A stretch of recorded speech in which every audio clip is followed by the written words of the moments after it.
नमस्कार, स्वागत है आपका हिमाचल न्यूज़ एंड अपडेट्स में। चलिए शुरू करते हैं आज की कुछ बड़ी खबरें। पहली खबर है, कैबिनेट की बैठक, आज लिए जाएंगे अहम निर्णय।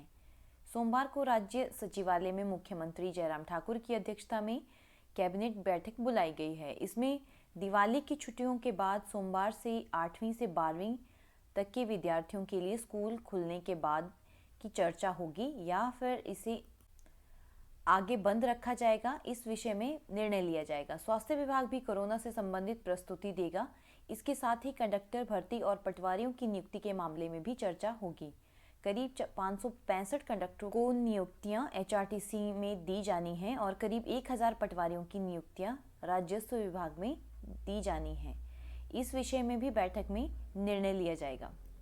अगली खबर है, हिमाचल के बरमाणा से लेह रेल लाइन पर 62,000 करोड़ से बनेंगे पुल। बरमाणा से लेह तक 476 किलोमीटर लंबी रेल लाइन के लिए 62,000 करोड़ की लागत से पुलों और टनलों का निर्माण होगा।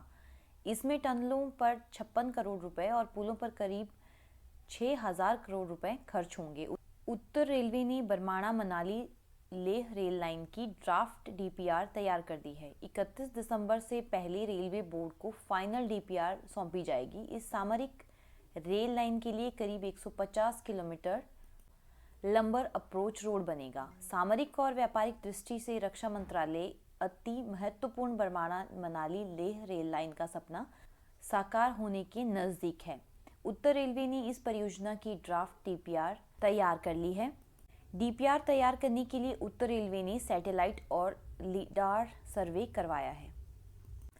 अगली खबर है, हफ्ते से गायब युवकों के नाले में मिले शव। करीब एक सप्ताह से गायब 2 युवकों की मौत से अर्की क्षेत्र में शोक की लहर दौड़ गई है। दोनों युवकों की गाड़ी खाई में गिर गई और मौके पर ही दोनों युवकों की मौत हो गई। दोनों युवक एक हफ्ते से गायब थे, जिनके शव देवला पंचायत के ठैला में नाले में मिले हैं। पुलिस ने शवों को कब्जे में लेकर पोस्टमार्टम के लिए भेज दिया है। जानकारी के अनुसार मटेरनी निवासी दोनों युवक देवीचंद और रजनीश एक शादी समारोह में भाग लेने के लिए 30 अक्टूबर को मशूबरा गए थे, लेकिन एक सप्ताह तक घर नहीं लौटे। घर वापस न लौटने पर परिजनों की चिंता बढ़ती चली गई और उन्होंने 6 नवंबर को अर्की थाने में गुमशुदा की रिपोर्ट दर्ज करवाई। रिपोर्ट के आधार पर पुलिस द्वारा जांच पड़ताल शुरू की गई। पड़ताल में पुलिस ने मोबाइल लोकेशन के आधार पर ही दोनों युवकों को ढूंढा। अगली खबर है, डिपो में अब मिलेगा गूगल पे और क्यूआर कोड से राशन। हिमाचल प्रदेश के राशन कार्ड उपभोक्ताओं को अब गूगल पे और क्यूआर कोड से सस्ता राशन मिलेगा। खाद्य आपूर्ति विभाग की ओर से 50 डिपो में चल रहे सफल प्रयोग के बाद अब सरकार ने सभी 5,000 डिपोओं में इसे लागू करने का फैसला लिया है। कोरोना के चलते सरकार ने यह व्यवस्था की है। इसमें डिपो होल्डर को सरकार के अकाउंट में पैसा जमा करवाने का झंझट भी खत्म हो जाएगा।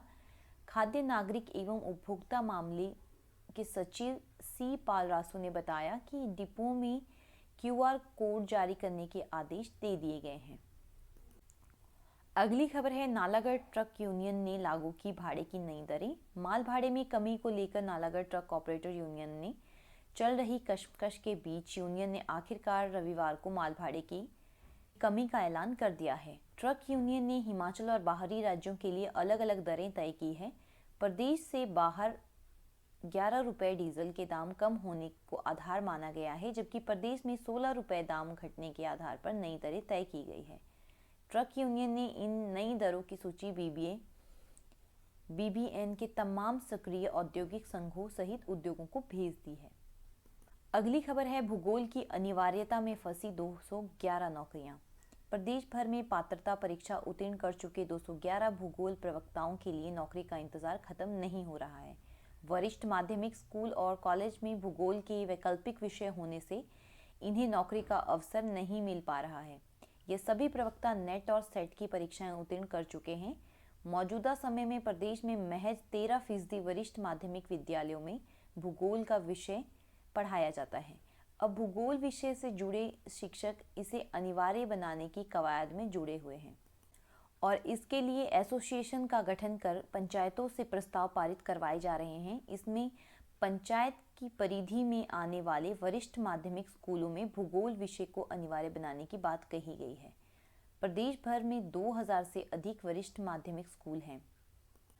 आगामी 2 माह में भूगोल विषय के शिक्षक और प्रवक्ता पंचायत की बैठकों में इस विषय को पहुंचाएंगे। तो ये थी आज की कुछ बड़ी खबरें।